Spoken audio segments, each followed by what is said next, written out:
Hi guys, and welcome back to another DrAce video, and today we're going to be playing Ride 4 and we are going to be using helmet cam on board the Yamaha RD500. So we're here in Kanto South and I'm just going to allow all the riders to get past and then we'll do the old classic DrAce, start from the back of the grid, chase them all down and take victory in a stunning fashion. So let's bring on the acceleration to the braking zone of Gene 1 as we now go on to the right hand side. A little bit more tentative with the front brake I am when in helmet cam.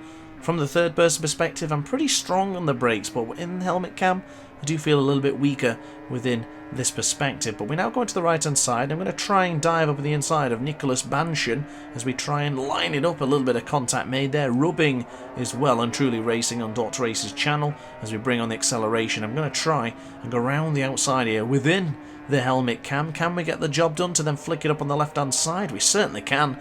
Beautifully done within the helmet cam. And can we do the same here with the Suzuki? We can indeed, up on the left hand side. Great change of direction there as we now bring on the acceleration. I tell you what, we might absolutely smash the AI in this one. We're just behind Kang Wu. Phoenix Trio is just a little bit further ahead of us, and I'm going to try and get up on the inside. Not one, but two. I don't think we're going to be able to get the buy one get one free, so we'll go to the right hand side for City 1. Do we have a line going into City 2? It doesn't look like it, as Brianna Timberley not in a good position for that corner as we bring on the acceleration, passing by not just one Suzuki but the second. And can we go around the Honda as well? We certainly can. Do we able to get two guys Sasaki on the brakes to make this particular straight an absolutely beautiful time? We certainly do. On the front brake, going into the left-hander, keeping it nice and tight to turn 11, and we are already up to second place after giving the AI a little bit of an advantage. So Isabella Braga is in the lead, about 2.93 seconds. It's kind of oscillating a little bit, but it's also dropping ever so slightly, so we are on the charge, as it were. Bringing on the power once more into Gene 1 for the second time of asking. Isabella Braga will be feeling the pressure. She'll be feeling the pressure more than I was against Sacred Meerkat and Fuchs just a couple of days ago. If you haven't seen that clip yet, then I highly recommend you check it out. And unfortunately, Isabella Braga did something that I didn't, and that was crash when in the lead. So unfortunately, no more battle. I guess it's down to us to just bring on the fastest possible laps we can possibly come up with here in this fantastic circuit of Kanto South. And guys, if you are enjoying the content, I would ask you to hit the like button and also consider subscribing, as it would help out the channel quite a lot. And of course, if you're here at this point and you're still enjoying yourself, why not stick around for a lot longer and watch some more DrAce content as well. But I digress on that for now, because we still have a race to do. Although we're up by quite a bit already in a short amount of time, I think we can get in some seriously fast lap times. The first lap time is always a write-off because we start from a standing start, but let's see what happens as we now start to churn out the pace. I'm feeling really good on board this Yamaha, one of my favourite bikes within Ride 4, and of course I did actually see one of these in real life a few days ago, hence the reason for this video. This video was inspired by a gentleman on the way to Asda a couple of days ago, Asda being a supermarket if you're not aware, and seeing this Yamaha RD500 in person really inspired me to jump on Ride 4, and I'm guessing a lot of you guys who have bikes at home and actually get to experience riding a real motorcycle, I'm guessing when you come home some days you think, I'm going to fire up Ride 4 and I'm going to use my bike. And I've got to say, I envy that. That must be absolutely awesome. So I think in the future I will look to hopefully getting a Yamaha RD500.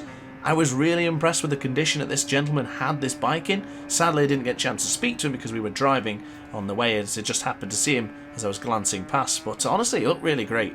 And I just had to come home, jump into the helmet cam and use the Yamaha RD500. Honestly, awesome. This bike handles so well in the game. I imagine it handles just as well in real life. I've even looked at reviews and people have said the bike is absolutely fantastic, so I didn't see any complaints. Maybe if you own one of these bikes in real life, you'll tell me otherwise. So if you do have anything to say about the Yamaha RD500, let me know, because I'm very, very curious. So also as well, helmet cam is not something I feature on the channel all the time, but I do appreciate there are people who want to see helmet cam, so this one being for you guys. I am actually really enjoying the helmet cam around this circuit.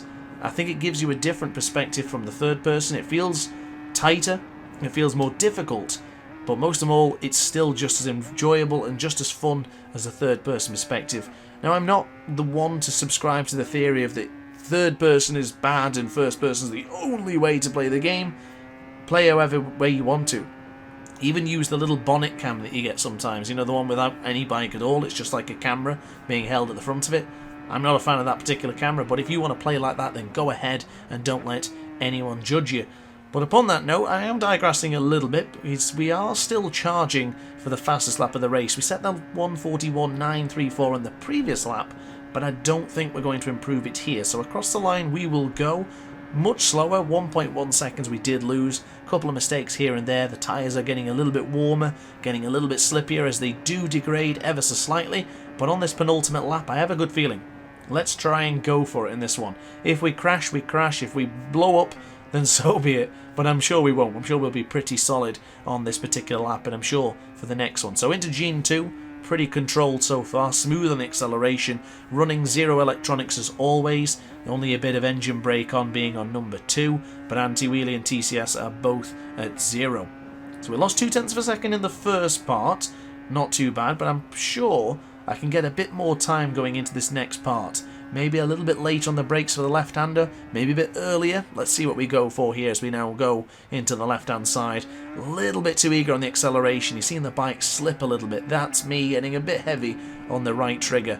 Got to be just a little bit slower when pressing R2 and you'll be a little bit better. But we are ahead by 1/10 and a little bit, so we could improve on this particular lap. Now we do have a difficult part coming up. City 1, City 2 can be somewhat treacherous, but we will tackle City 2 now. Pretty good on the wide exit, a little bit eager on the acceleration to make sure we chuck the bike into the corner, and we'll now go on to the right hand side. Now something off topic kinda, but it's still part of helmet cam. I actually never noticed you can see the mileage actually changing on the bike.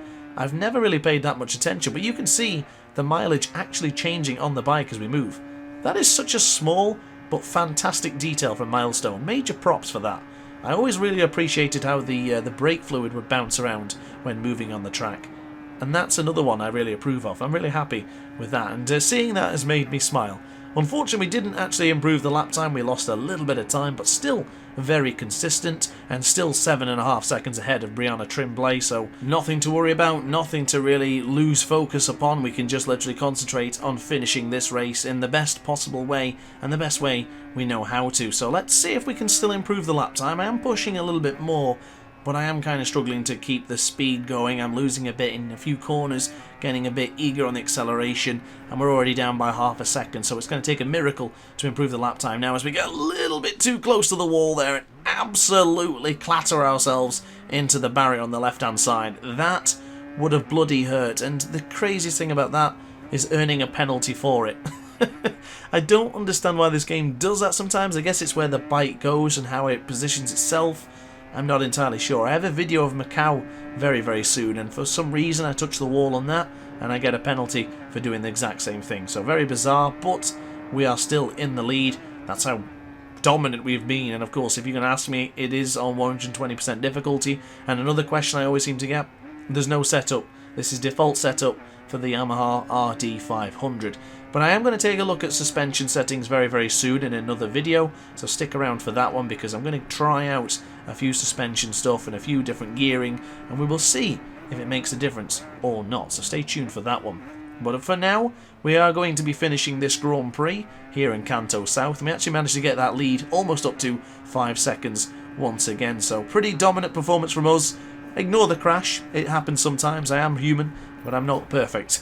But upon that note, guys, thanks for watching. I really hope you enjoyed this video. If you did, let me know in the comments section down below. Hit the like button if you enjoyed the video as well, and hit the subscribe button for a lot more DrAce content. So thanks for watching, guys, and I'll see you in the next video. Ciao for now.